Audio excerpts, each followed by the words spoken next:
न गुरोरधिकं तत्त्वः न गुरोरधिकं तपः तत्त्वज्ञानात् परं नास्ति। तस्मै श्री गुरवे नमः। आप सभी को नमस्कार। धर्मधारा के सत्संग श्रृंखला में हम आपका हार्दिक स्वागत करते हैं। हमारे श्री गुरु एवं वैदिक उपासना पीठ के प्रेरणा स्रोत परात्पर गुरु डॉक्टर जयंत आठवले के चरणों में वंदन कर आज का सत्संग आरंभ करते हैं। आज का विषय है आज्ञा पालन का महत्व। कल हमने आज्ञा पालन से सतशिष्य किस प्रकार गुरु का प्रिय पात्र बन जाता है इसके कुछ उदाहरण सुने थे। आज हम आज्ञा पालन से लाभ एवं उससे संबंधित अन्य कुछ महत्वपूर्ण तथ्यों के विषय में जानेंगे। सर्वप्रथम आज्ञा पालन से क्या लाभ हो सकता है यह जान लेते हैं। जब सतशिष्य स्वयं विचार ना कर गुरु की बात मान लेता है तब इससे कोई कार्य कैसे संभव होगा इसकी चिंता उसे नहीं होती है। गुरु के कहे अनुसार सर्व करने से सतशिष्य के मन एवं बुद्धि का प्रयोग नहीं होता है। इसीलिए मन, बुद्धि एवं अहम नष्ट करने का यह सर्वोत्तम मार्ग है। योग मार्ग द्वारा दीर्घकाल घोर तपस्या करने पर मूलाधार, स्वाधिष्ठान, अनाहत एवं विशुद्ध चक्रों के भेदन के उपरांत ही आज्ञा चक्र का भेदन संभव है। परंतु गुरु आज्ञा पालन द्वारा सीधे आज्ञा चक्र का ही भेदन होता है। जैसे मिट्टी का गोला कुम्हार के हाथों में निश्चल पड़ा रहता है, वैसे ही श्री गुरु के चरणों में शरणागत भाव से पड़े रहने से श्री गुरु उसे उचित आकार दे सकते हैं। अब हम यह जानेंगे कि कर्तव्य एवं आज्ञा पालन में किसे अधिक महत्व देना चाहिए। परम पूज्य भक्तराज महाराज, जिन्हें हम प्रेम से बाबा संबोधित करते हैं, उनके एक शिष्य अर्थात हमारे श्री गुरु प्रत्येक रविवार अध्यात्म संबंधी अभ्यास वर्ग लेते थे। यदि किसी रविवार अध्यात्म वर्ग लेना संभव ना हो तो वे उसकी पूर्व सूचना सभी को देते थे। एक रविवार जब अभ्यास वर्ग नियोजित था तब बाबा ने उन्हें अकस्मात इंदौर बुलाया। अभ्यास वर्ग में 30-40 व्यक्ति आते थे। वे सोच में पड़ गए कि अंतिम समय में वे अभ्यास वर्ग निरस्त कैसे करें, क्योंकि सभी को पूर्व सूचना देना संभव नहीं था। तब भी अभ्यास वर्ग निरस्त कर वे तुरंत इंदौर के लिए निकल पड़े। इंदौर पहुंचने पर बाबा ने उनसे प्रश्न किया, गुरु ने बुलाया है इसीलिए अभ्यास वर्ग निरस्त कर इंदौर जा रहे हो, ऐसा अभ्यास वर्ग में बताने के लिए कह दिया है ना? उन्होंने हाँ कही। उस पर बाबा ने कहा, इस उदाहरण से अभ्यास वर्ग में आने वालों को उस दिन सिखाए जाने वाले विषय की अपेक्षा अधिक सीखने को मिलेगा।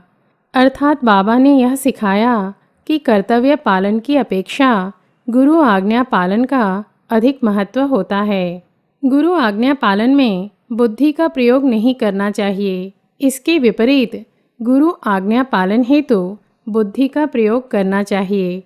इसका आशय यह है कि गुरु दृष्टा होते हैं, अतः अनेक बार वे सूक्ष्म से ऐसे अनेक तथ्यों को देख सकते हैं जो एक साधक या शिष्य नहीं देख सकता है। इसीलिए गुरु यदि कोई आज्ञा दे तो वह गुरु ने क्यों कहा, उसके पीछे कार्य कारण भाव क्या हो सकता है, इसमें अपना समय व्यर्थ करने की अपेक्षा गुरु की आज्ञा का पालन करना चाहिए। एवं यदि आज्ञा पालन करने के पश्चात कोई कृति गुरु ने क्यों करने हेतु कहा था वह समझ में नहीं आ रहा हो तो उसे गुरु से पूछना चाहिए। किंतु यदि उपयुक्त समय नहीं होता तो गुरु उसका कार्य कारण भाव कई बार नहीं बताते हैं। ऐसे में गुरु से बार बार उस विषय पर प्रश्न नहीं करना चाहिए। उचित समय आने पर हमें गुरु द्वारा उस आज्ञा का कारण स्वतः ही ज्ञात हो जाता है। यदि गुरु कहें माता पिता के पास जाओ एवं उनकी बात मानो, तब भी बुरा ना मानकर गुरु के कहे अनुसार ही करें। गुरु मुझे अपने से दूर कर रहे हैं। माता पिता के पास जाओ ऐसा कहते हैं, परंतु माता पिता के पास जाना माया का भाग है इत्यादि विचार मन में लाना उचित नहीं है। गुरु के जा कहने में भी कुछ उद्देश्य होता है। श्री विट्ठल पंत ने संसार त्याग कर संन्यास लिया था। गुरु ने उनसे कहा पुनः गृहस्थ जीवन में जाओ, क्योंकि गुरु जगत को संत ज्ञानेश्वर देना चाहते थे। गुरु दृष्टा होते हैं एवं उनकी आज्ञा का भावार्थ कुछ काल उपरांत हमें समझ में आता है। इससे संबंधित मैं अपनी एक अनुभूति बताती हूँ। मई 2009 से मैंने ईश्वरीय प्रेरणा अनुरूप फेसबुक पर धर्म प्रसार की सेवा आरंभ की थी। ख्रिस्ताब्द 2010 के अंत होते होते फेसबुक में मेरे पेज के माध्यम से अनेक देशों के लोग साधना करने लगे। मई 2005 में एक दिवस श्री गुरु ने सहज ही वार्तालाप करते हुए कहा था, आगे आगे आपको सब कुछ ईश्वर इच्छा से करना होगा। तब मुझे लगा था कि संत ईश्वर इच्छा से कार्य करते हैं, अतः मैं शीघ्र ही संत पद को प्राप्त हो जाऊंगी। किंतु जब फेसबुक के माध्यम से ईश्वर आज्ञा अनुरूप धर्म प्रसार के कार्य को यश मिलने लगा, तब मुझे मेरे श्री गुरु की आज्ञा का भावार्थ समझ में आया। उसी प्रकार ख्रिस्ताब्द 2009 से मैं फेसबुक के माध्यम से धर्म प्रसार के साथ ही हमारे श्री गुरु द्वारा संकलित ग्रंथों के भाषा संशोधन की सेवा भी किया करती थी। उसी मध्य एक दिवस एक साधक के माध्यम से उनका संदेश आया कि तनुजा को अब भाषा संशोधन की सेवा छोड़ फेसबुक के माध्यम से ही धर्म प्रसार करने में अपना ध्यान केंद्रित करने हेतु कहो। और सत्य तो यह है कि श्री गुरु के संकल्प के कारण फेसबुक ही हमारी संस्था उपासना के जन्म का कारण ही नहीं बना, अपितु विश्व के अनेक देशों के साधक जो आज उपासना के माध्यम से साधना कर रहे हैं, वे भी उसी माध्यम से हमसे जुड़े हैं। फेसबुक के प्रोफाइल में मेरे मित्र सूची में कुछ ज्योतिषी भी थे। उन्होंने मेरे लेखों को पढ़ने के पश्चात स्वयं प्रेरित होकर मेरी सार्वजनिक की हुई जन्मतिथि देखकर मेरी जन्म कुंडली बनाई एवं मुझे बताया कि मेरी कुंडली में ऐसे किसी न्यास के बनाने का योग है जिसके माध्यम से विश्व के अनेक देशों के लोग जुड़कर साधना करेंगे। यह तथ्य एक नहीं अपितु 2 ज्योतिषियों ने मुझे बताए एवं यह संदेश मुझे सूक्ष्म से ईश्वर से भी अनेक बार आ चुके थे। तब मुझे श्री गुरु के उस अमृत वचन का ध्यान आया जिसमें उन्होंने कहा था कि भविष्य में आपको सब कुछ ईश्वर इच्छा अनुरूप करना होगा। इस प्रकार गुरु दृष्टा एवं सर्वज्ञ होते हैं। उन्हें शिष्य का भविष्य ज्ञात होता है और वे शिष्य को उसी अनुरूप आज्ञा देते हैं। इस वर्ष अर्थात जून 2016 में जब मैं उनसे 8 वर्षों के पश्चात मिली तो वे उपासना के कार्य से अत्यधिक प्रसन्न थे, क्योंकि उन्हें ज्ञात है कि हमने सब कुछ ईश्वर की इच्छा अनुरूप ही किया है। इतना ही नहीं, उन्होंने उपासना का कार्य आगे बहुत बृहद हो जाएगा यह कहकर आशीर्वाद भी दिए। आज्ञा पालन में बुद्धि का प्रयोग नहीं करना चाहिए, इसी दृष्टिकोण से संबंधित एक और प्रसंग बताती हूँ। परम पूज्य भक्तराज महाराज को प्रायः इतर अर्पित करने वाला इतर का एक व्यापारी शनिवार रात 10 बजे उनके दर्शन हेतु आया। इस बार बाबा का प्रिय इतर उसके पास नहीं था।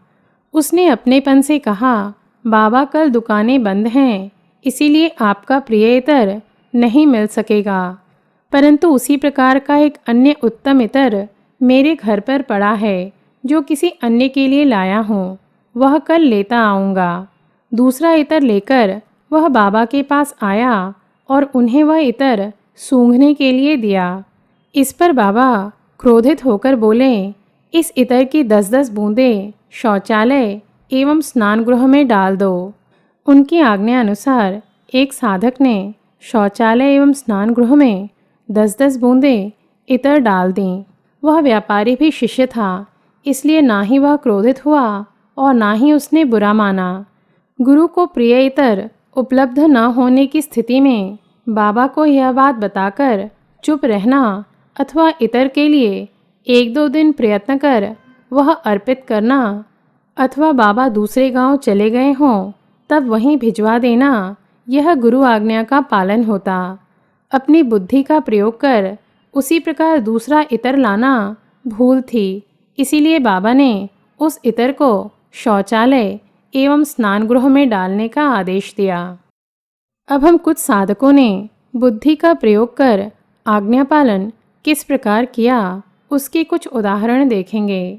सतशिष्य द्वारा गुरु के किसी उद्दिष्ट के या उनके द्वारा बताए गए किसी सेवा के कार्य कारण भाव को भली भांति समझकर न्यूनतम समय में एवं उचित प्रकार से उसे पूर्णत्व तक ले जाना गुरु को अपेक्षित होता है।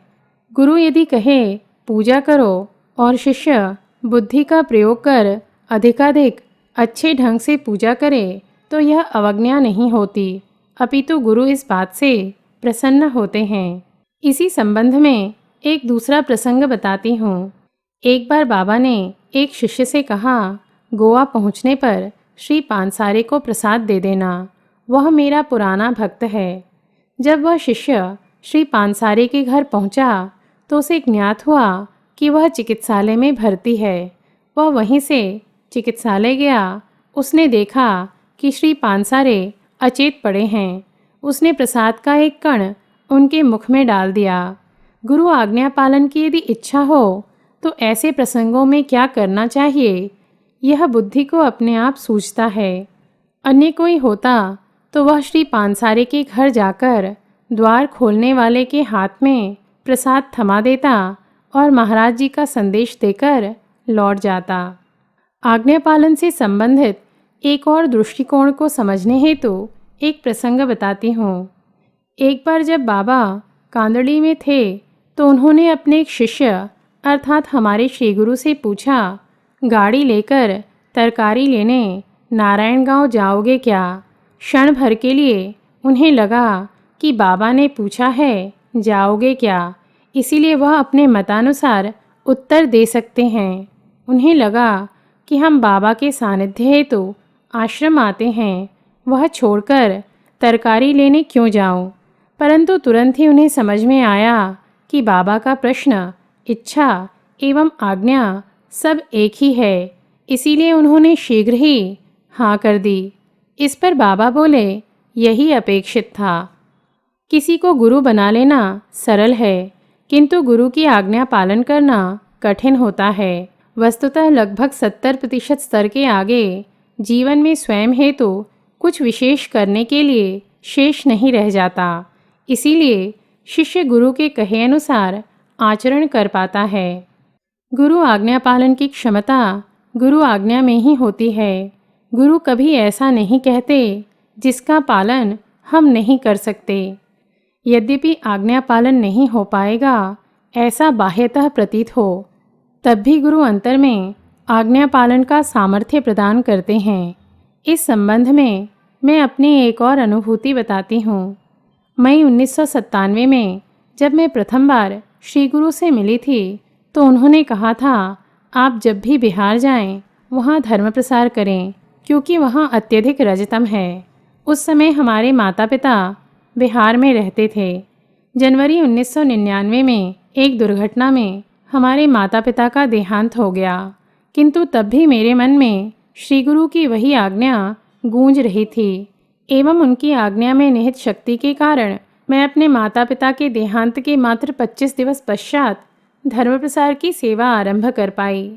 इस संसार में मेरी आसक्ति मात्र मेरे माता पिता से ही थी, अतः उनकी आकस्मिक मृत्यु के उपरांत मेरे लिए धर्म प्रसार की सेवा करना संभव नहीं होता यदि उस गुरु आज्ञा में गुरु की संकल्प एवं शक्ति समाहित नहीं होती।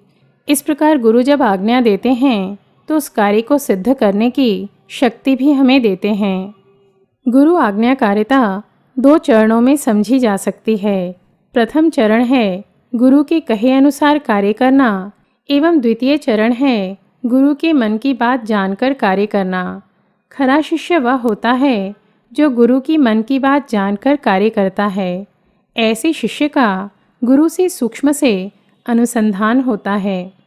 गुरु चरित्र के अनुसार जो गुरु की बात नहीं मानता वह घोर रौरव नरक में जाता है।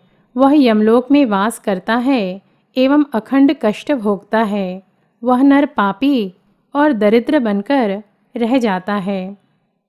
इस प्रकार हमने आज्ञा पालन के कुछ अध्यात्म शास्त्रीय दृष्टिकोण उदाहरण के साथ देखे, जिससे यह सभी को समझ में आ गया होगा कि इस गुण को शिष्य का सर्वश्रेष्ठ गुण क्यों कहा जाता है एवं इस गुण के कारण अनेक सतशिष्यों का परम कल्याण गुरु ने किया है। धर्मधारा के किसी और सत्संग में हम पुनः शिष्य की और गुणों के विषय में जानेंगे। साथ ही यदि आप शिष्य से संबंधित अन्य तथ्यों को जानना चाहते हैं तो सनातन संस्था द्वारा प्रकाशित ग्रंथ शिष्य अवश्य पढ़ें। इसे आप हमसे या सनातन संस्था के निकटवर्ती केंद्र से या ऑनलाइन www.sanatanshop.com से प्राप्त कर सकते हैं।